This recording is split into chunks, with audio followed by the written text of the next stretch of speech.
Welcome everyone to yet another SDN Community Voices, a weekly touchpoint between you, the members and followers of the Service Design Network, and all the amazing voices that we have in this design community. As always, my name is Felipe, and I am your ambassador and host.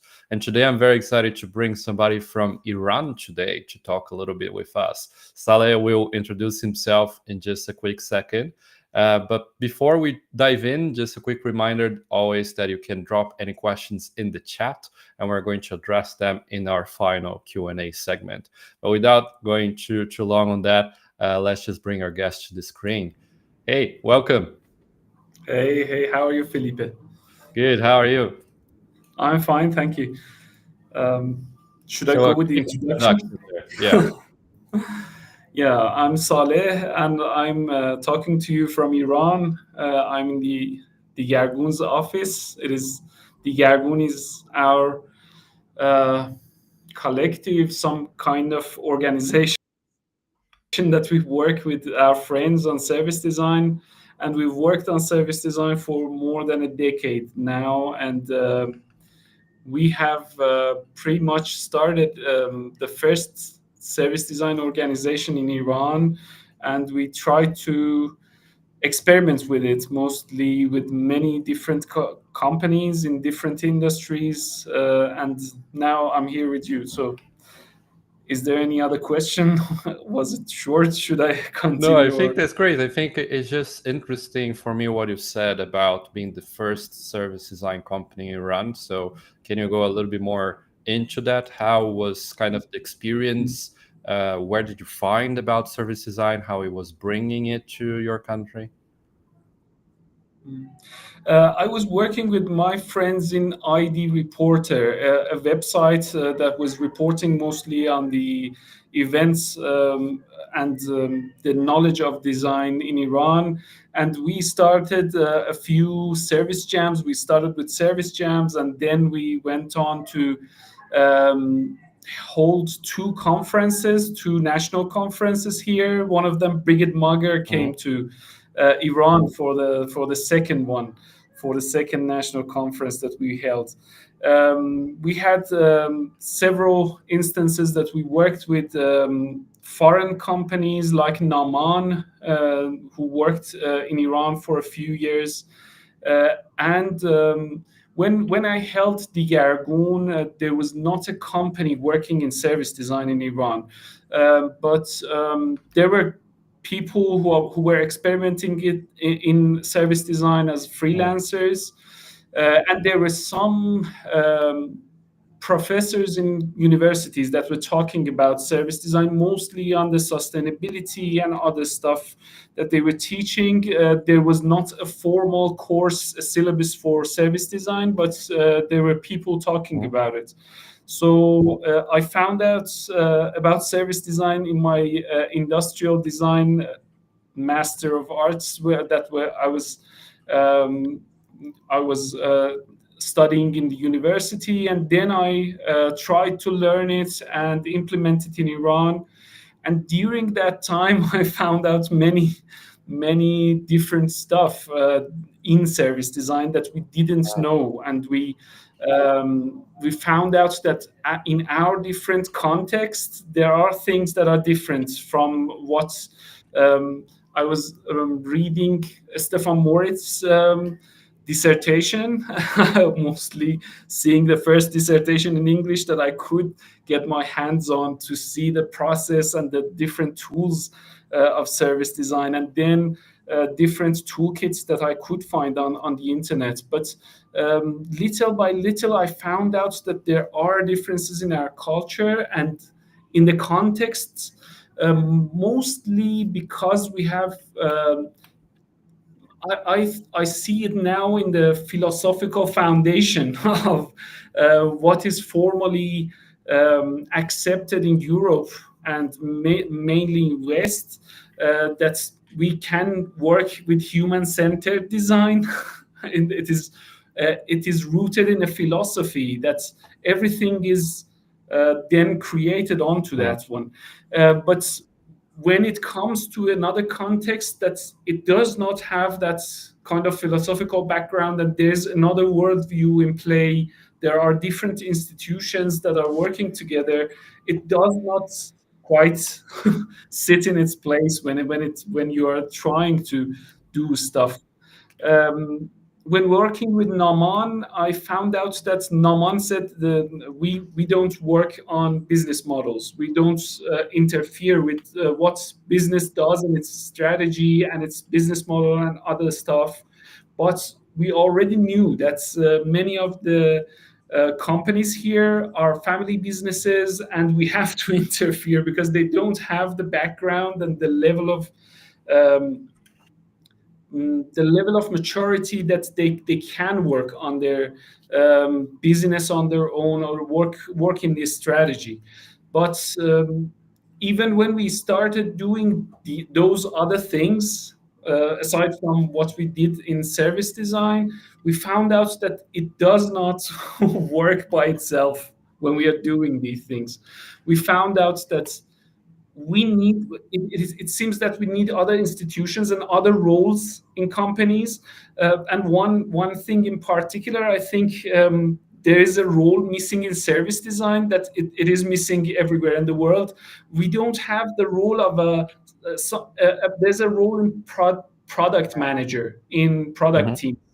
They work with agile development and they work agile in their design, and there is that intermediary role that we found out that is missing in service design.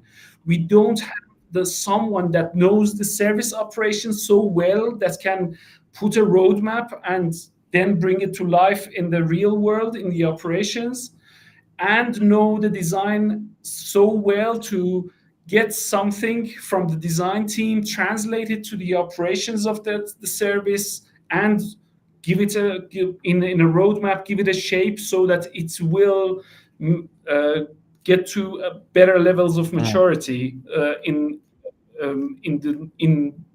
during the time that he's working. He can bring out something that's builds up on itself and goes along. And we lacked that kind of role in service design. I was talking yesterday with my friends about this. One of my friends, I said, can we call it a service manager? And she said, no, it is the we already have a problem in service design where ITIL in its service management framework called service design something. That's how they design their services in software modules. They use it in the service design in service management in IT business.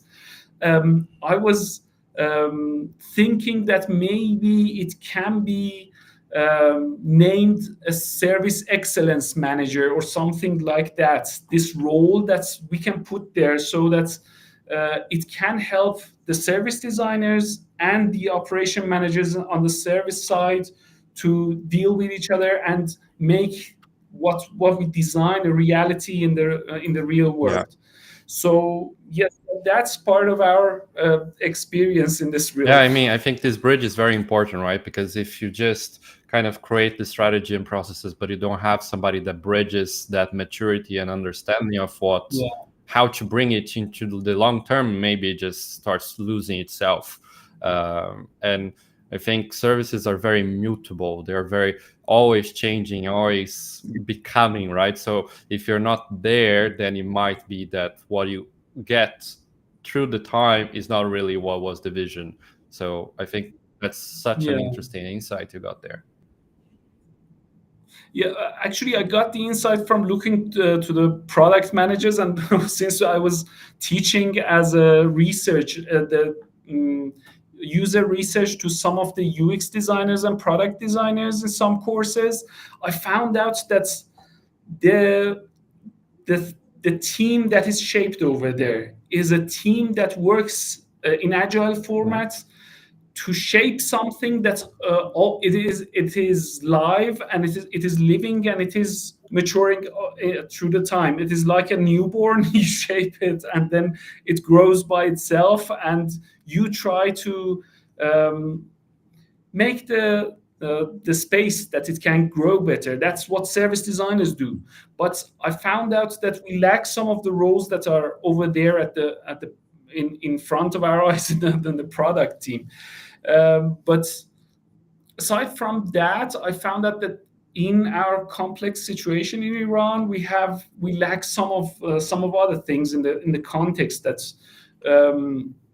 we have to deal with. We tried first with doing some projects as service designers for some companies.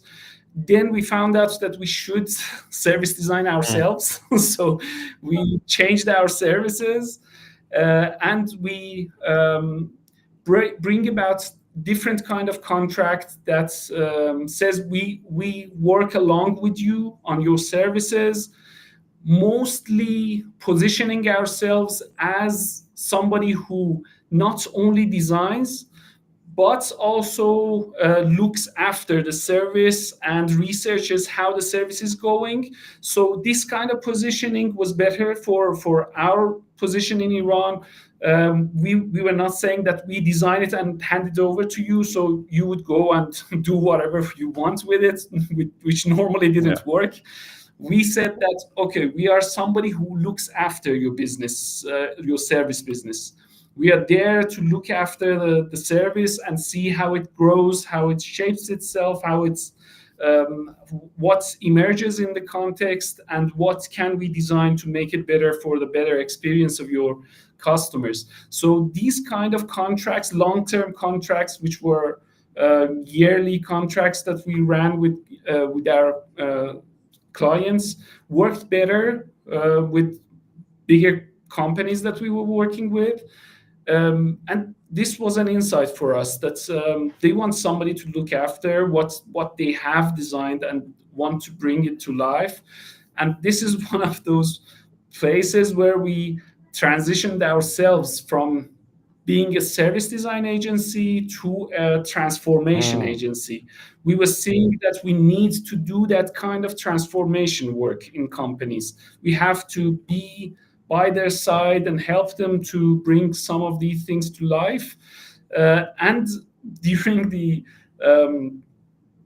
when AI came along, we saw that most of what we did as analyzing stuff and bringing about new ideas is being done by AI. But the part that we are working in transformation of human part of companies, that the complex part that still has the complexity, it should bring the services to life. It is still important and it needs more attention. So that's the second part of our positioning in transformation, mostly not in service design. So we don't call ourselves a service design agency, but we call ourselves a transformation agency. Helping companies to transform their organization, the human part of their organization mostly. Yeah, I think it's quite interesting, that human touch part of things you're saying, right? Not going too much in detail on the AI, but just thinking about this idea that creating ideas or suggesting new ways of doing things, that's something that, quote unquote, is kind of easy in a way for AI to do, but really understanding the complexity of how the thing is going to be changing in 1 week, 1 month, 1 year, and adapt to it, maybe something that really needs the human touch, and then that's when it becomes a transformation, right?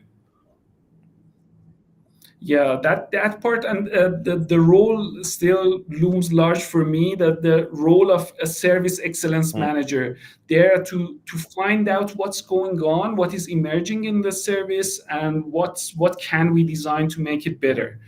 And designers can work on that too. Yes, it is mostly for us. It is mostly about the transformation. That's what you wrote in the caption. Yeah, we are thinking. It is one of my friend's words. He said we shouldn't work with the artificial intelligence. Mostly, we should work with the human stupidity.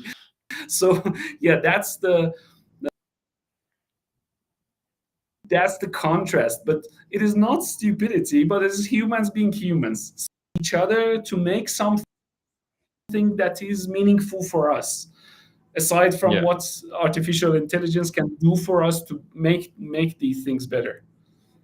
Yeah, I think it might not be stupidity, but maybe human ingenuity. So it's kind of this Yeah, case that yeah, we that's hold it. for conversations for space, you know. So it's quite an interesting kind of position to be. So do you have maybe an example that you could share with us a little bit of how it worked for you, this transitioning from a service to transformation with a client? Mm. One of the last projects that we did, the late projects that we did, was with a restaurant that had ran for 120 years during three different governments in Iran. It has worked from Qajar dynasty through now, and it has 5 branches. It is a company. It was a restaurant that thought very much about its excellence of service. So they brought us in and told us how we can deliver these services better. There we found out that the context is very much complex in itself, because there were 5 people dealing with us: the manager of the branches, the father of the the whole family, which was it was a family business. The father was handing over things to his daughter. We were dealing with the father, with the daughter, and with a consultant that was working with them, and the manager of the Mhm. branches. And each of those people had different views about what should be done in the restaurant to make it better, what are the priorities and stuff. So we had to deal with that kind of complexity. But what we found out was that we could go with kind of that yearly contract that we shaped. We go into the company, we educate them, not in the first place. We had tried that. We normally ran workshops in the beginning, and then worked with the team so they would know our terminology and could work with us better. But here we found out that in each step that we want to work on research or personas, we want to bring about personas, we have to talk about those personas from that stage of work that we do.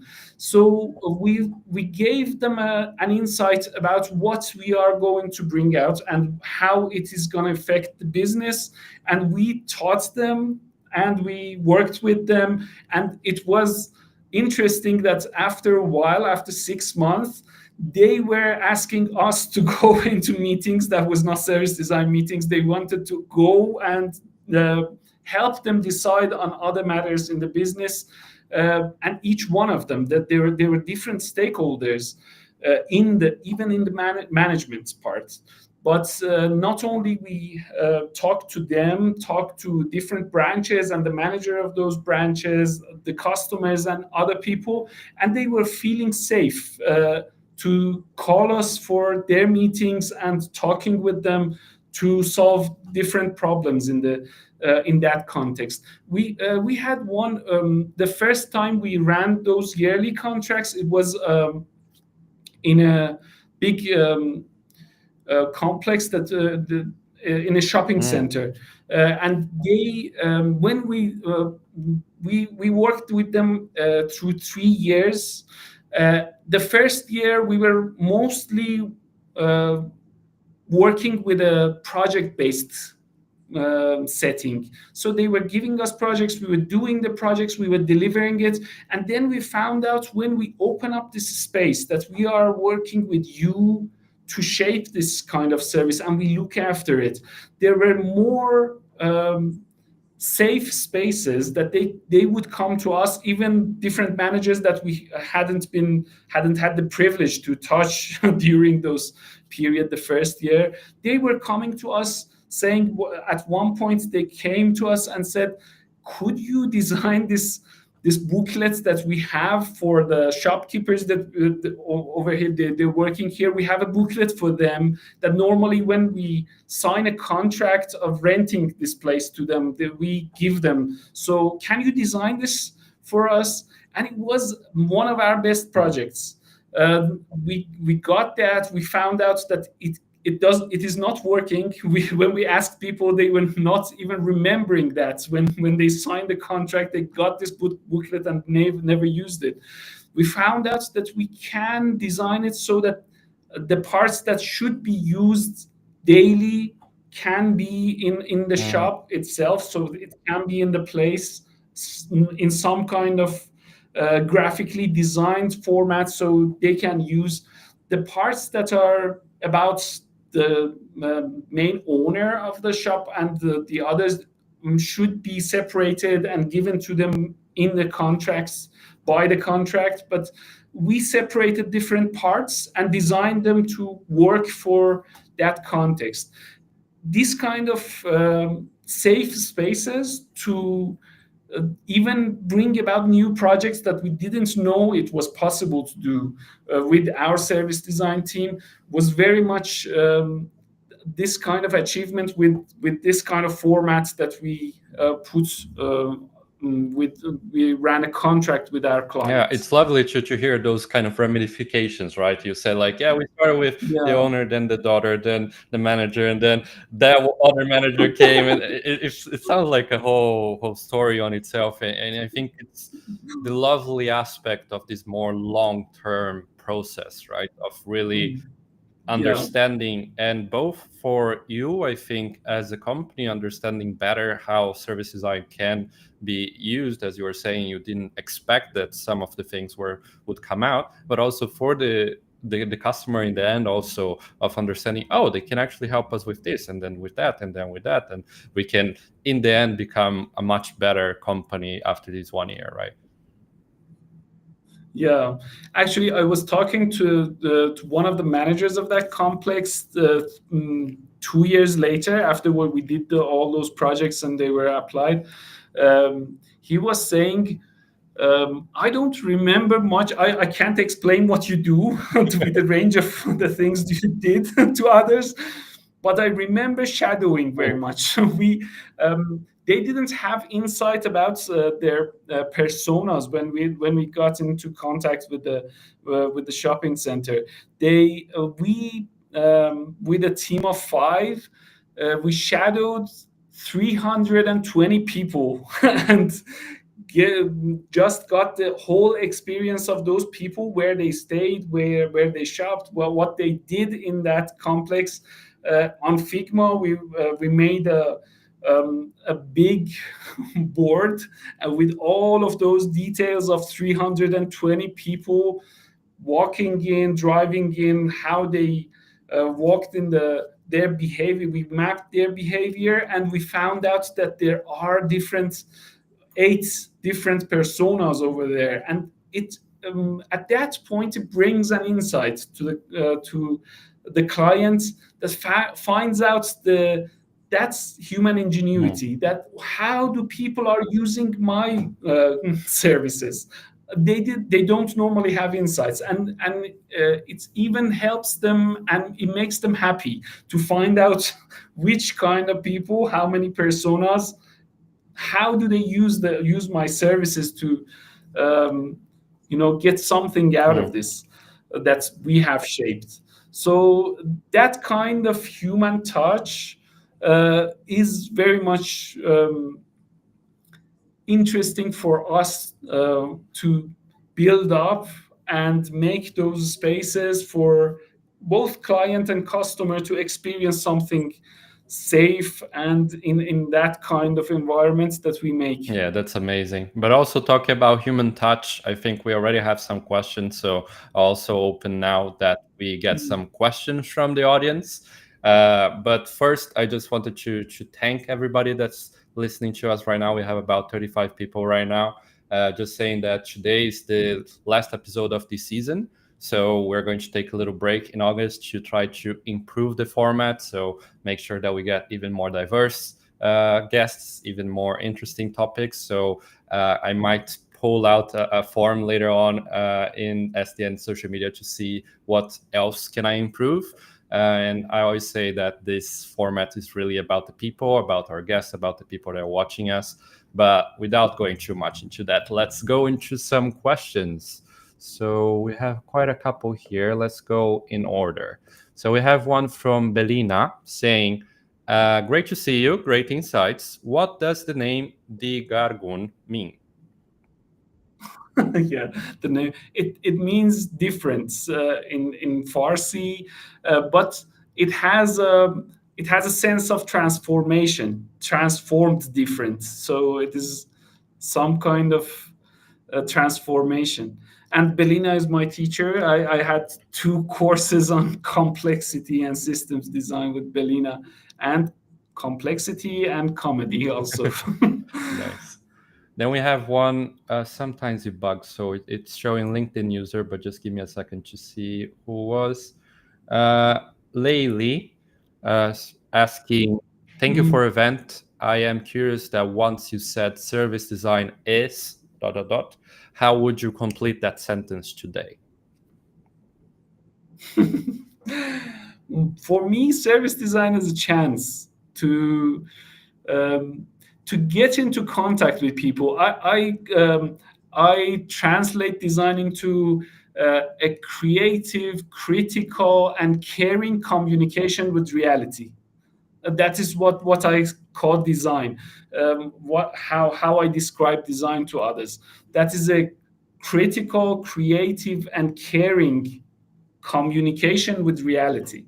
So service design is also a design for me, and that's why I moved easily to transformation design. That's why I think design should do something. Any kind of design should result that we would experience a human world, a better world. Amazing. Let me see here. We have some comments.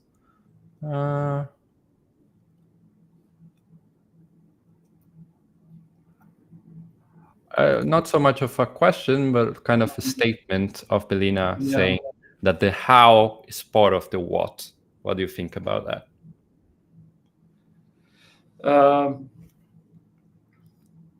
The how is part of the what. That's one part of her teachings happening right now. I should think about it, but the why, the how, and the what, as Simon Sinek says, my mind is going there, but the how is part of the what is something to think for. I think I should think more on that. I'm putting you a little bit under the bus with your own teacher there, I guess. But to Nima's question, he said, my question might be a bit funny, but how hard should a design team work to improve a complex problem? Because there's always room for improvement. When should we stop or just finish the project and move on? It is funny now, but it is not funny when doing projects, because at that point when you're struggling, that's,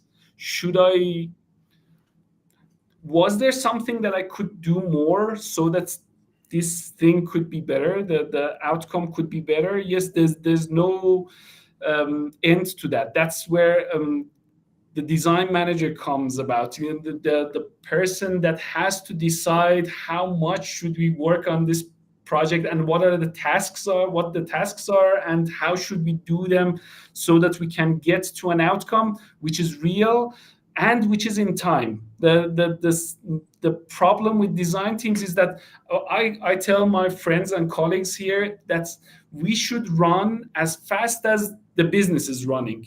If we run slower, we wouldn't meet those steps that the business is taking. So we should run at the same pace. And when we want to run at the same pace, we have to be realistic with what we deliver to the company, to the client, so that it can move with its normal flow of business. Amazing. Then we have kind of 2 people ask a similar question. I'll put one of them up. I'll read both of them. We have Mohsen saying, how are you using AI in designing a service? And then Dr. Henna also asked, really interested to know how AI is being engaged in the service process, from discovery to delivery to evaluation. So a little bit in this topic of AI, how are you using it right now? We're using it in almost every stage, sometimes to give us insights. The beginning from the very beginning, give us insights about the market, about the things that can be captured from the internet, about benchmarking, about the very first insights about our users and the markets of the business that we're working with. And then after doing the discovery, the qualitative part with our the users, the other stakeholders, finding out about different stakeholders, we bring all those data and it helps us into analyzing it better. Then at the defining part, maybe we sometimes we do some quantitative research and we bring about that one, and it helps us analyze those better. And in defining problems, we sometimes use it, but mostly in ideating, we do ideate ourselves and then give it some prompts so that it can ideate further, give us different out of the box insights that it can help us. Again, we can ideate on those. And then in the delivery part, it works even better because we didn't have all kinds of competencies to deliver all of those things that we had thought about into real world. But now we have an engine that brings all of those complexities, and it can analyze all of those complexities and give us clear insights into how it can be applied in the company with its different context.